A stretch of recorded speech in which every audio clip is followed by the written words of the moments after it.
happen. Now, let me go to the tweet of what President Trump posted on Truth Social this morning. The world is reacting to it. A lot of people are not happy. A lot of people are curious. Some people are saying this is good. But I would say a lot of the people are probably on, this is crazy what's about to happen today. J.D. Vance said something this morning that it's probably coming to an end. A whole civilization, President Trump said on Truth Social, a whole civilization will die tonight. Never be brought back again. I don't want that to happen, but it probably will. However, now that we have complete and total regime change, where different, smarter, and less radicalized minds prevail, maybe something revolutionary, wonderful can happen. Who knows? We will find out tonight. One of the most important moments in the long and complex history of the world, 47 years of extortion, corruption, and death will finally end. God bless the great people of Iran. How do you interpret that tweet? I think that Trump is trying to go for maximum leverage in negotiation.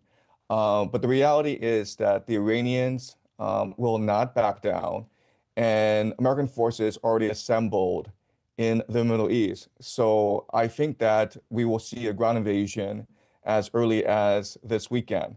And it'll be a multi-vector ground invasion, meaning that right now the Americans are attacking Karg Island, which is where Iran will export 90% of its oil from.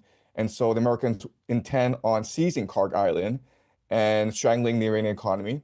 There will probably be an attack on Qassam Island as well in order to wrestle control of the Strait of Hormuz. There will also be an attack on the Iranian coastline in order to scout out air defenses.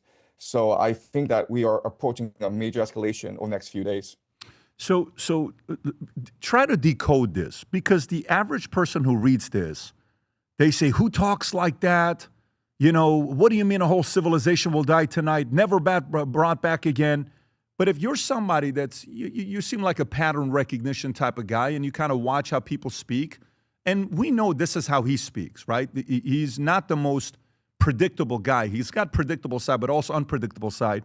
Decode what he's saying here. Is this his last chance of negotiation for there not to happen?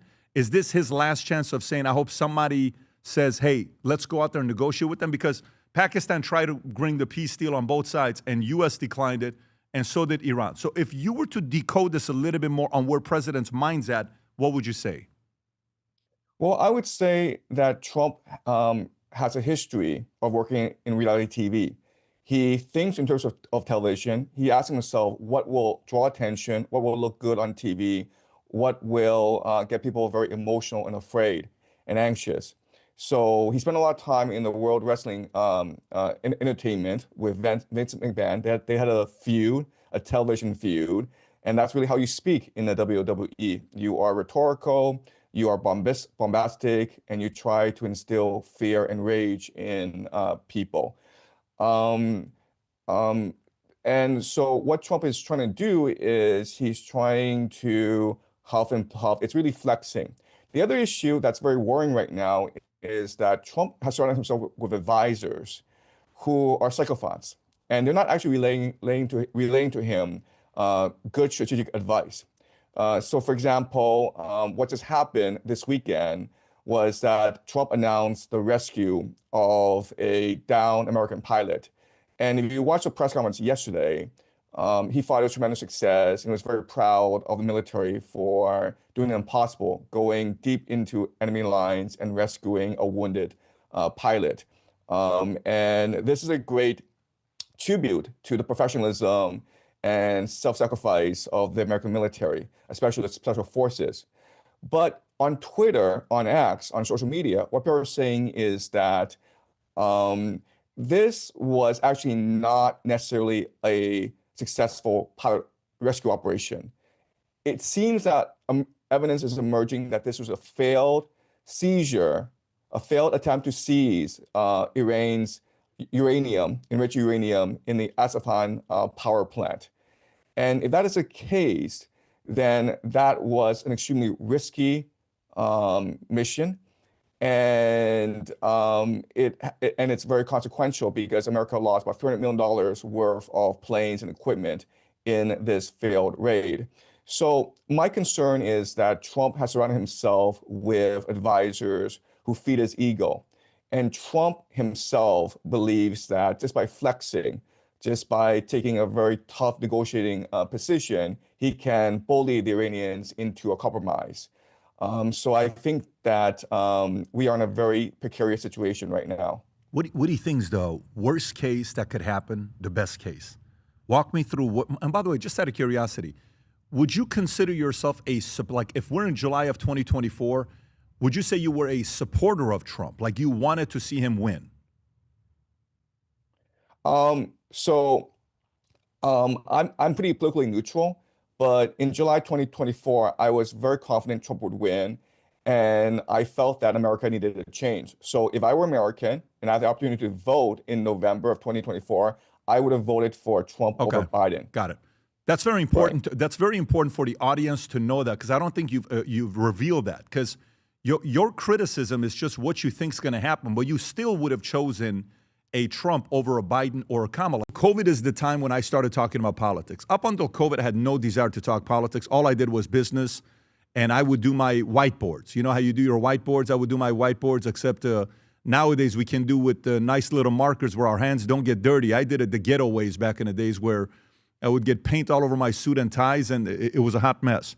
But during COVID, you know, story comes out. It came out from the Wuhan lab. No, it came from the wet market.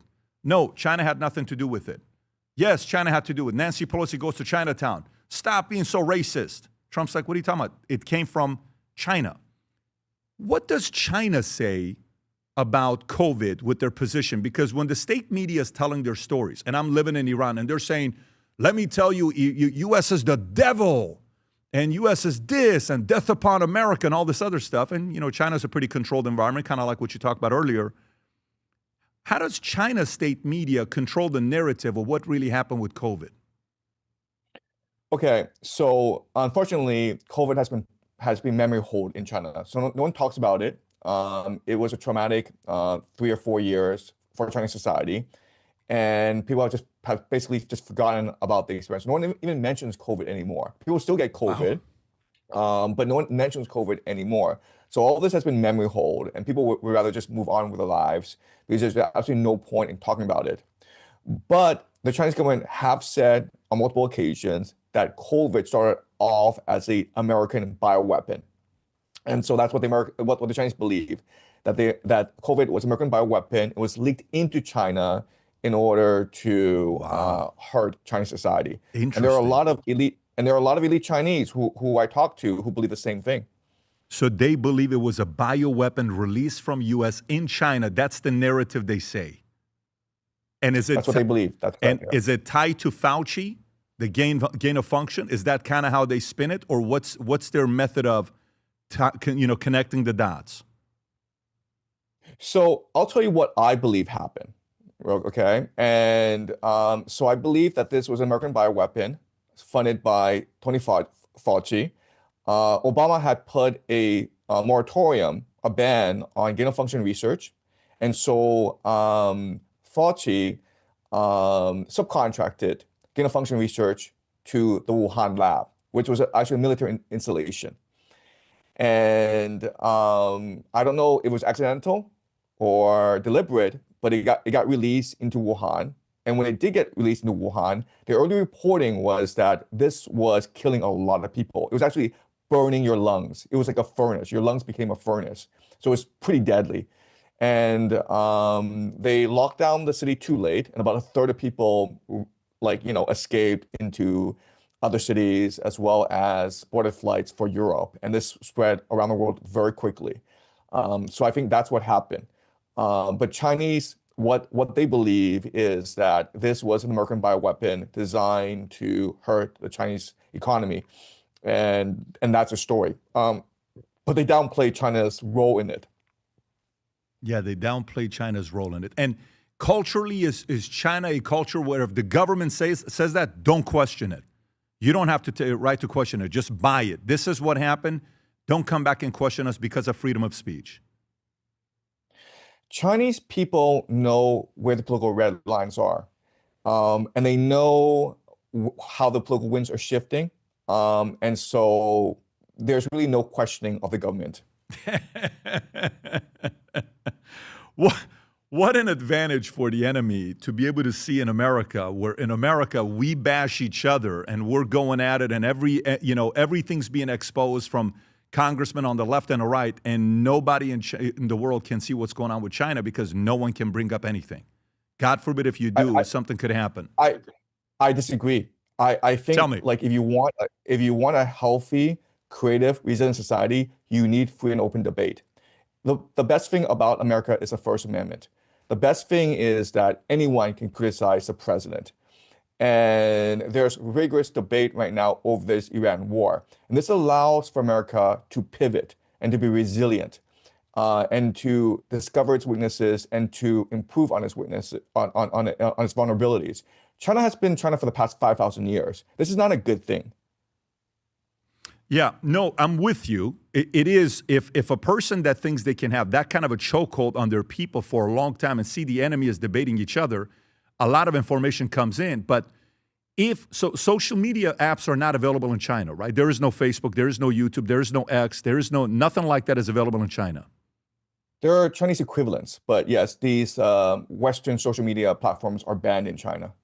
Are there any, like, if you and I go to a dinner, and if you live in California at the peak of COVID, you had to be very careful if you were a Trump supporter. A lot of people would say, but there were parties you would go to houses like, hey man, me too, hey, me too. But God, if you wore MAGA hat in 2017 in California, go walk through the mall and see what happens to you. It's a very different climate than today, right?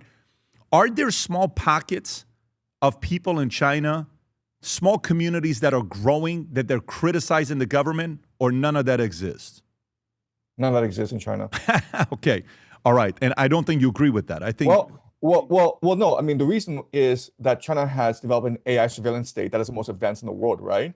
So China has digital ID and digital currency. Right. And so with that, everything you do online can be monitored, right? And so when you use your mobile phone, it's like all your app is on your phone. So the government knows exactly where you go. Yeah.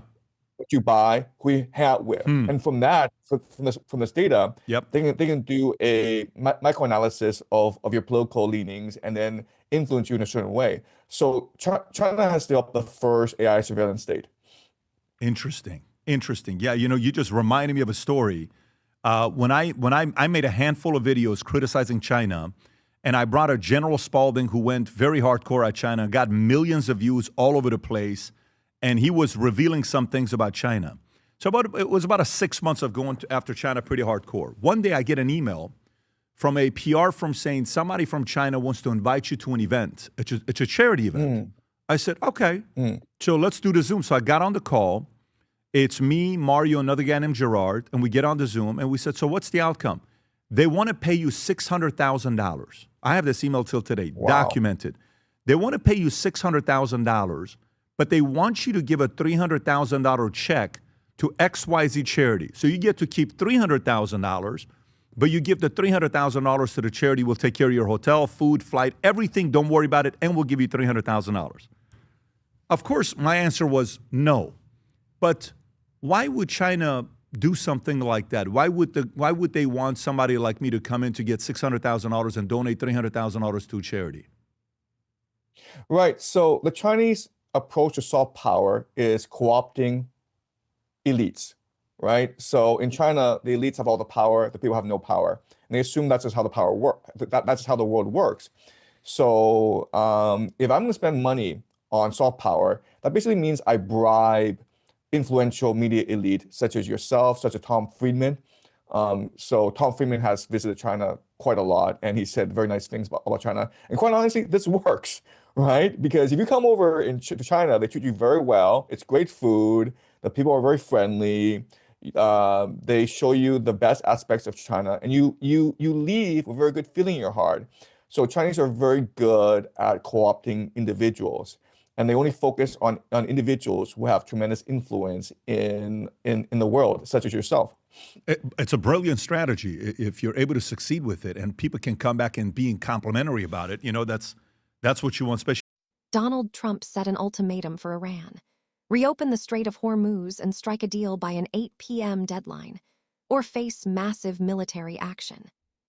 Trump wrote on social media that a whole civilization will die tonight, never to be brought back again, if Iran failed to comply. He said he didn't want that outcome, but that it was likely framing this moment as one of the most important in world history. The threat wasn't just rhetoric. U.S. forces launched airstrikes on Iranian military targets, including Karg Island, a key oil hub, actions tied to mounting pressure on Tehran. Iran responded defiantly. Some officials prepared civilians to shield power plants and key infrastructure, and Tehran at one point cut off direct talks with the U.S. after Trump's warning. Internationally, the escalation sparked alarm. Legal and diplomatic experts warned that targeting broad infrastructure could amount to war crimes, while allies and critics urged a diplomatic path. By the deadline, due to diplomatic pressure and mediation efforts, Trump agreed instead to a temporary 2-week ceasefire, contingent on Iran reopening the strait, averting immediate catastrophe. The crisis highlighted global fears of wider conflict and underscored how brinkmanship, dramatic ultimatums, and shifting alliances can push modern geopolitics to the edge.